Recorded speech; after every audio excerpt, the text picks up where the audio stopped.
I stand by that. Kasi Secretary Isidoro was working out of his office. Napakaliwanag po ng sinabi Yes, ma'am. ninyo. Wala Secretary namang Anyo, mapakiyaw-kiyaw of course, dun sa Special Police sinabi. Intelligence. Yes, ma'am. Patayin na muna natin. Napakaliwanag naman ang sabi ninyo, hindi ako mag-isa, kahit ako ang kasama ng presidente nung nagsalita Yes, ma'am. sa press con, hindi ako mag-isa ang nagplano. Isang grupo kami. Tapos pinangalanan mo.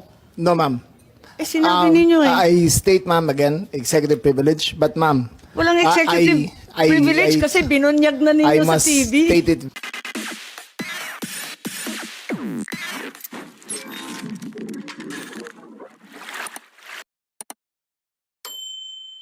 Sinabi ninyo na hindi kayo mag-isa na nagplano, kundi isang There was no grupo. planning, ma'am.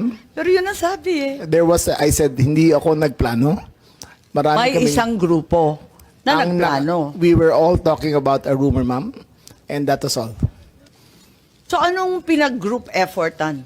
Anong To diniscuss discuss the ng rumor, ma'am. grupo na That, again, ma'am, pinangalanan nyo? as far as I will invoke in executive privilege, there was no, you cannot plan on a rumor, ma'am. Kaya nagtataka So, ako, again, bakit ma'am, group effort? Chismis lang naman yun. Chismis nga.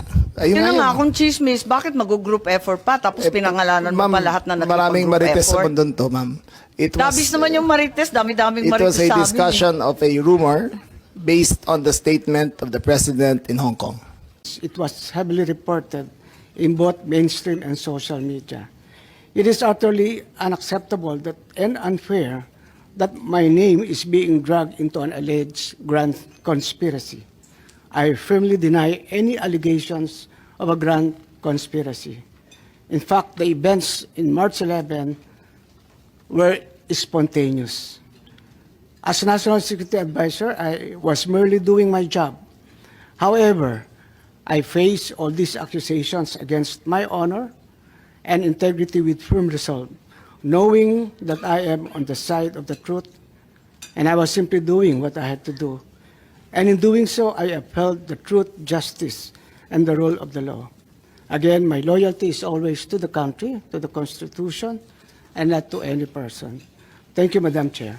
Salamat, Secretary Ed. Subalit sa kabila nito, nagsalita po ang ating mahal na Secretary John Vic na ang nagplano po rito, o yung pagkaintindi namin, ang nagplano ay kayo. I would like Secretary to answer that, ma'am. Anyo, Secretary Gibo Chodoro, at ang pinangalan, ang Chief PNP, General Marbil.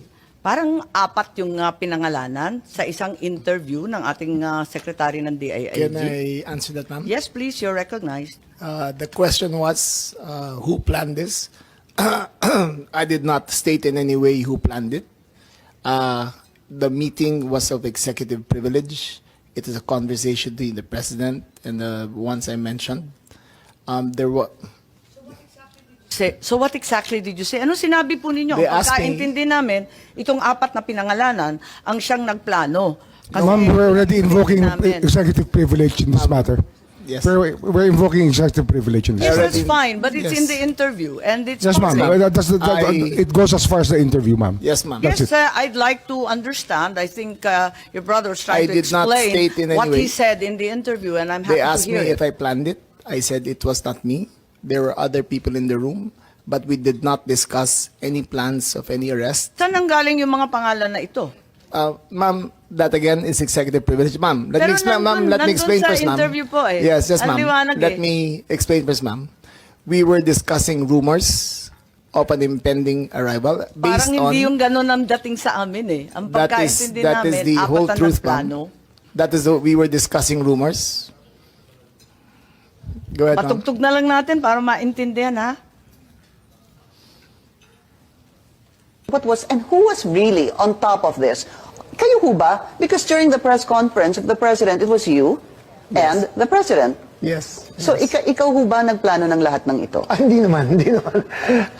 It was a group effort. Secretary Chidoro was there. Secretary Anyo was there too. And the president and I.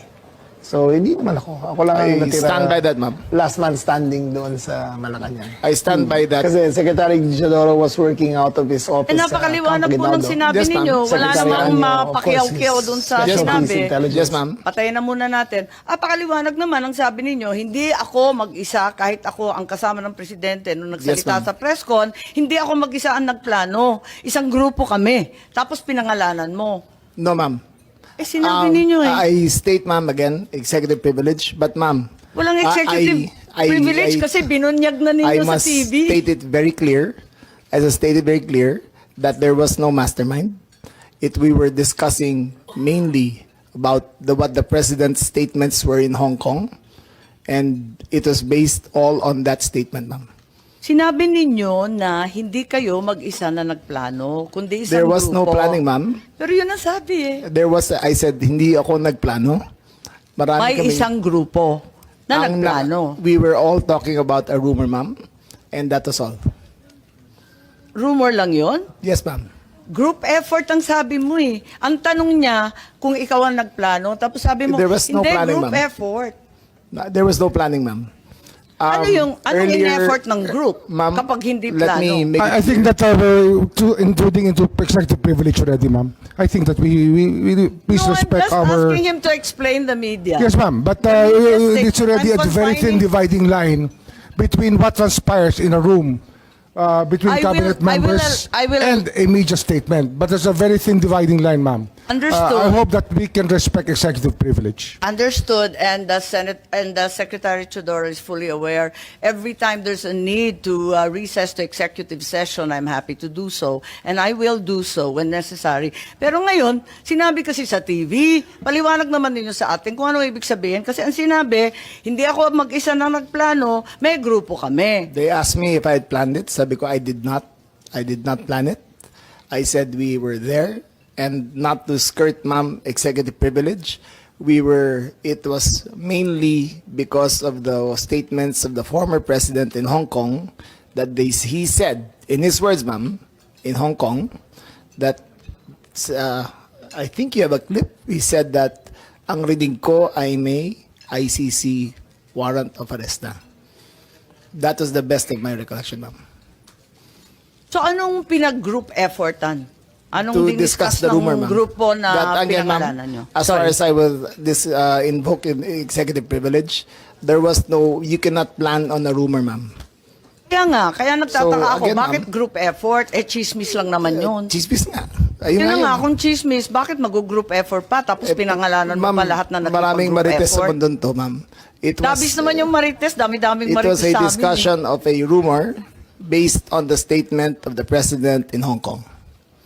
Nakakatuwa lang dahil chismis lang pala eh. Bakit sesentensyahan yung tao sa base ng chismis? It was a discussion of a rumor based on the statement of the president in Hong Kong. So you deny that you're part and parcel of the planning and that the other persons you named, hindi rin sila kasali dun sa pagpaplano? Again, ma'am, we were discussing the statement of the former president while he was in Hong Kong, that he said that he said, in his words, ang reading ko ay may warrant of arrest na ako. So that was the only basis of the conversation, ma'am. So ito yung group effort ninyo. Yes, ma'am. Pinagtulong-tulungan ninyo yung isang bahagyang chismis. It was, ma'am, all of that is, again, the statement of the former president, not ours. Okay, so walang kinalaman to. Pero para lamang sa kaprasong chismis, magtitipon-tipon pa yung mga sekretary ng kabinete. Nakakatuwa naman. Call it what you may, ma'am.